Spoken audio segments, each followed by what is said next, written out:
జై తెలంగాణ. ఇక్కడ సైడు ఇటు సైడు మన ఓన్లీ 200-300 మంది లాగా ఉంది. సెక్రటరియట్ కినిపియాలి. జై తెలంగాణ, జై తెలంగాణ, జోహార్ తెలంగాణ అమర వీరులకు, జోహార్ తెలంగాణ అమర వీరులకు. సో తెలంగాణ వచ్చి ఆల్మోస్ట్ 11 సంవత్సరాలు అవుతుంది. ఉమ్మడి ఆంధ్రప్రదేశ్లో కూడా ఇదే ఇంద్ర పార్కులో మాకు ఉద్యోగాలు కావాలి అని ధర్నాలు చేసినాము.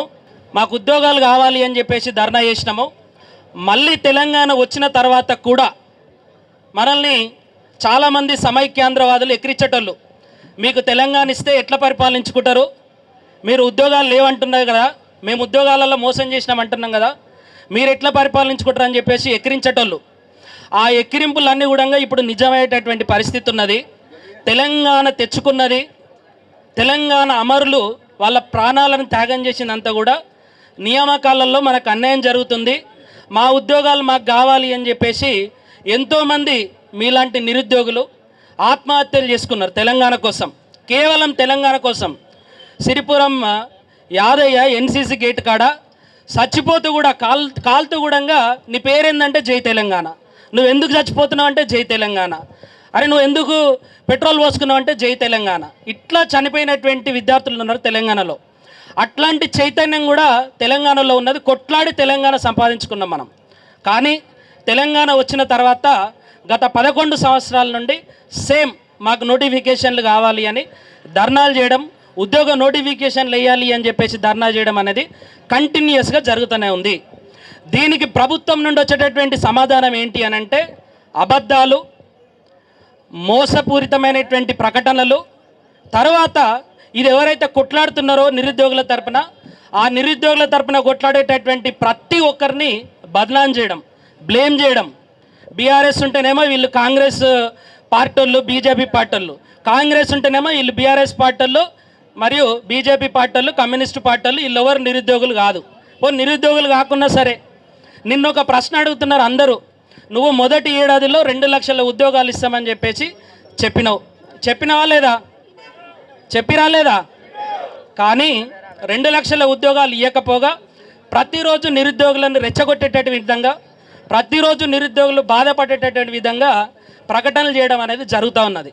మరి మనకిచ్చినటువంటి మాటను నిలబెట్టమంటే రకరకాలైనటువంటి కుట్రలు ప్రభుత్వం కూడా చేస్తూ ఉన్నది. ఈ క్రమంలో ప్రభుత్వం నుండి వచ్చేటటువంటి ఎట్లాంటి ప్రకటన అయినా సరే అది మిమ్మల్ని మోసగించడానికో లేకపోతే ఈ ఉద్యమాన్ని నీరుగార్చడానికో మాత్రమే జరుగుతుంది తప్ప ఉద్యోగ నోటిఫికేషన్లు ఇచ్చేటటువంటి పరిస్థితి అయితే లేదు. అక్కడ అధిష్టానము రాహుల్ గాంధీ గారైనా, ప్రియాంక గాంధీ గారైనా, ఇంకా ఎవరు తలుచుకున్నా కూడా ఇక్కడ నోటిఫికేషన్లు వచ్చేటటువంటి పరిస్థితి లేదు. మరి ఎట్లొస్తాయి నోటిఫికేషన్లు? ఎట్లొస్తాయి నోటిఫికేషన్లు? చెప్పండి, ఎట్లొస్తాయి నోటిఫికేషన్లు? ఎట్లొస్తాయి నోటిఫికేషన్లు? ఎవరు చెప్తలేరు. బతిమిలాడితే నోటిఫికేషన్లు వస్తాయా?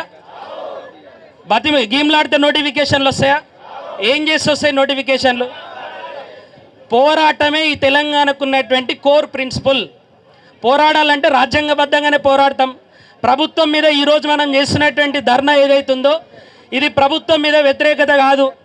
నిరుద్యోగులు తమకున్నటువంటి ఆవేదనను ఒక దగ్గర కూర్చొని మీకు విన్నవిస్తున్నారు, మైకులలో చెప్తున్నారు, యూట్యూబ్లలో చెప్తున్నారు, బహిరంగ సభలలో చెప్తున్నారు. అన్ని రకాలుగా మాకు నోటిఫికేషన్లు ఇవ్వండి అనేటటువంటి ఒక సింగిల్ పాయింట్ ఎజెండా మాత్రమే మాట్లాడుతున్నారు. ఈ ఒక్క అంశాన్ని వినకుండా రకరకాల కుట్రలు చేసినంత మాత్రాన నిరుద్యోగులు లొంగిపోయే ప్రసక్తి ఉండదు, భయపడే ప్రసక్తి ఉండదు. ఇది మిమ్మల్ని కార్చిచ్చులక్క కారుస్తూనే ఉంటుంది.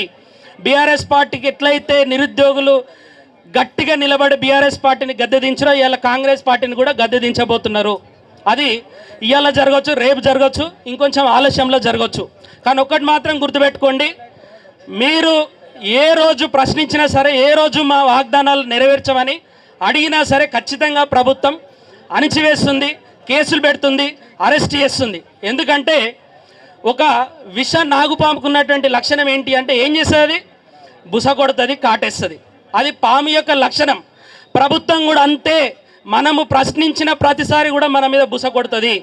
ఈ పాము బుస కొడుతుందని చెప్పేసి మనం ఎన్ని రోజులైతే అంటామో ఆ పాము తగ్గదు. దానికి విరుగుడైనా కనిపెట్టాలి, లేకపోతే ఆ పామును ఏం చేయాలి? చంపేయాలి. ఏదో ఒకటి చేయాలి. కాబట్టి రేపు రాబోయేటటువంటి ఎన్నికలలో కానీ లేకపోతే ఏ కార్యక్రమం అయినా సరే నిరుద్యోగులు ఐక్యంగా ఉండి మీకు కొట్లాడితే తప్ప తెలంగాణలో నిరుద్యోగ నోటిఫికేషన్లు రావు. సో మీరే కొట్లాడాలి. మీ తరపున ఆ రాజకీయ పార్టీ వస్తుంది, ఈ రాజకీయ పార్టీ వస్తుంది, ఆ నాయకుడు వస్తాడు, ఈ నాయకుడు వస్తాడు అని చెప్పేసి నమ్మకాలు పెట్టుకోకండి. ఒకవేళ మీ తరపున వచ్చేటటువంటి వాళ్ళు ఎవరైనా ఉంటే ఇక్కడ స్టేజ్ మీద కూర్చున్న వాళ్ళు, ఇంకొంతమంది స్టేజ్కి అవతలు ఉన్నటువంటి సిన్సియర్గా ఉండేటటువంటి నాయకులు మాత్రమే వస్తారు తప్ప ఇంకెవరు కూడా నిరుద్యోగుల తరపున రారు. మీ ఓటు కావాలంటే వస్తారు, లేదా మీరు భయపట్టిస్తే వస్తారు తప్ప ఇంకా దేనికి కూడా రారు. కాబట్టి ప్రభుత్వం చేసేటటువంటి పని ప్రభుత్వం చేస్తుంది, మనల్ని అణచివేసేటటువంటి పని వాళ్ళు చేస్తూనే ఉంటారు. మనం మాత్రం ఉద్యోగ నోటిఫికేషన్ల కోసం కొట్లాడితేనే నోటిఫికేషన్లు వస్తాయి, వాళ్ళని భయపట్టిస్తేనే నోటిఫికేషన్లు వస్తాయి, లేకపోతే నోటిఫికేషన్లు వచ్చేటటువంటి ప్రసక్తే లేదు. ప్రేయర్ చేస్తానో, విజ్ఞప్తులు చేస్తానో, విన్నవించుకుంటున్నో వాళ్ళకి వినిపించేటటువంటి పరిస్థితి లేదు. సౌండ్ పొల్యూషన్ ఎక్కువైంది, వాళ్ళకి వినిపిస్తలేదు. కాబట్టి వాళ్ళకి వినిపించేటటువంటి విధంగా గుయ్యమంటాం కదా, సో అట్లా చెప్తేనే వినిపిస్తుంది. ఆ దిశగా నిరుద్యోగులందరూ కూడా ముందుకు పోవాలని చెప్పేసి ఆశిస్తూ జై తెలంగాణ.